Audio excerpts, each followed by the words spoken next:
it's a casino. We don't know when, but it will come down. Then all those guys with those 401ks, toast.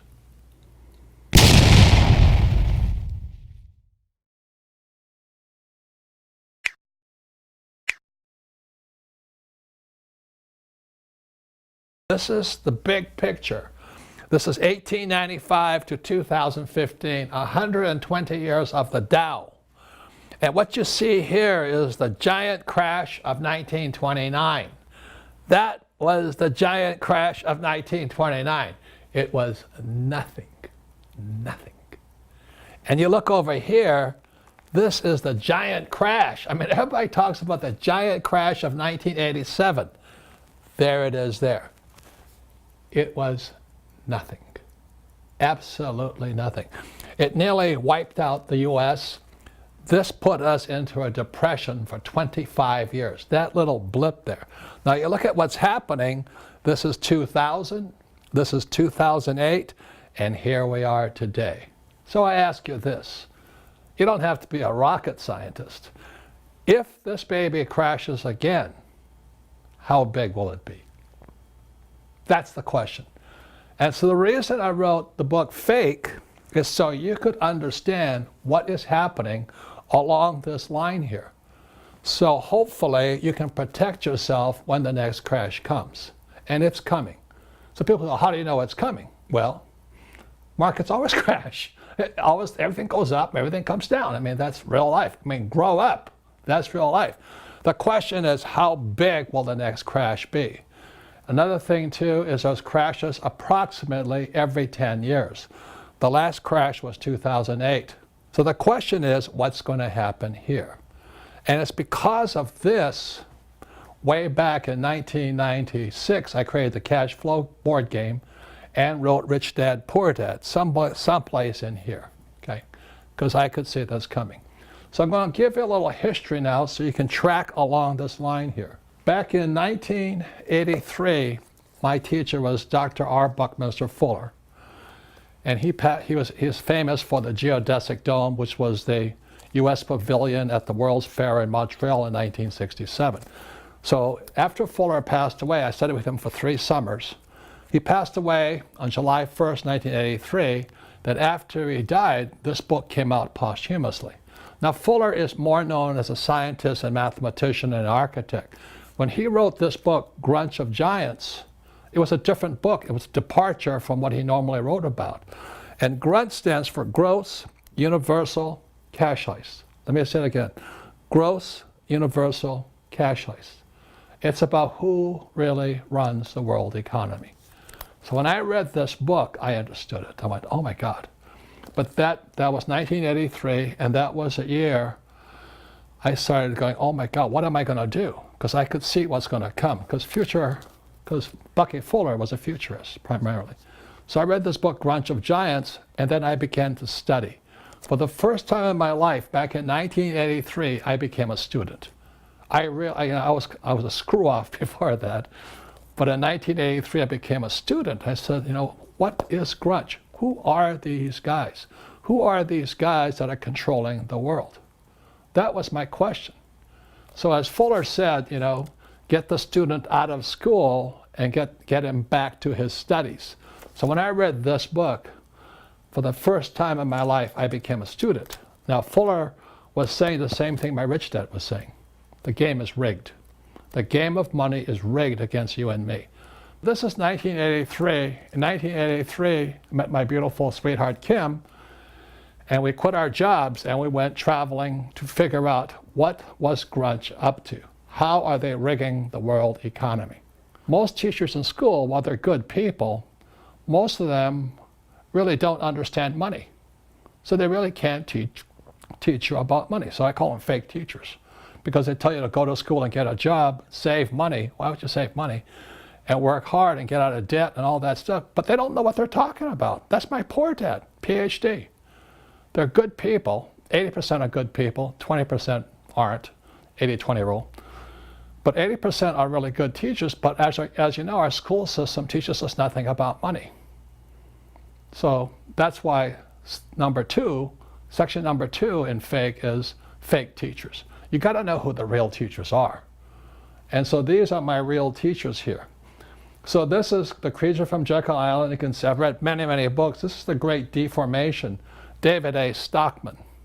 He was President Reagan's budget director. This guy is a real teacher. I mean, he could tell, I think he knows what he's talking about on the budget. So Fuller and Grunch wrote about this guy here. So I was getting the picture completed. And he was saying the same thing that Fuller was saying earlier about President Reagan. And then this book here is Road to Ruin, etc., etc. In 1971, President Richard A. Nixon, well, I'm not a crook, Tricky Dick, took the US dollar off the gold standard. Why is that significant? I have directed the Secretary of the Treasury to take the action necessary to defend the dollar against the speculators. I have directed Secretary Connally to suspend temporarily the convertibility of the dollar into gold or other reserve assets, except in amounts and conditions determined to be in the interest of monetary stability and in the best interest of the United States. Your dollar will be worth just as much tomorrow as it is today.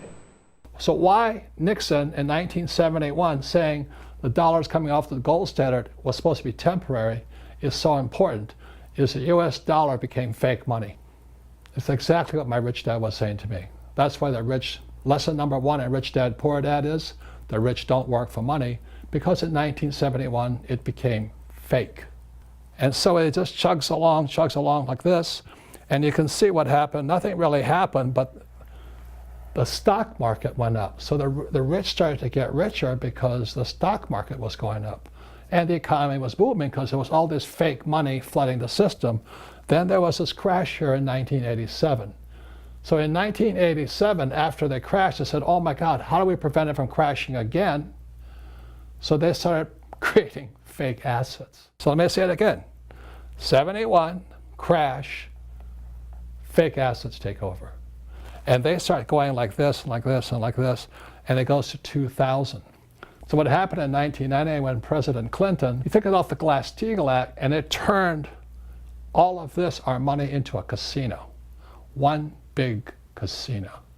So mom and pop were in trouble. You and I were in trouble because President Clinton took away the Glass-Steagall Act.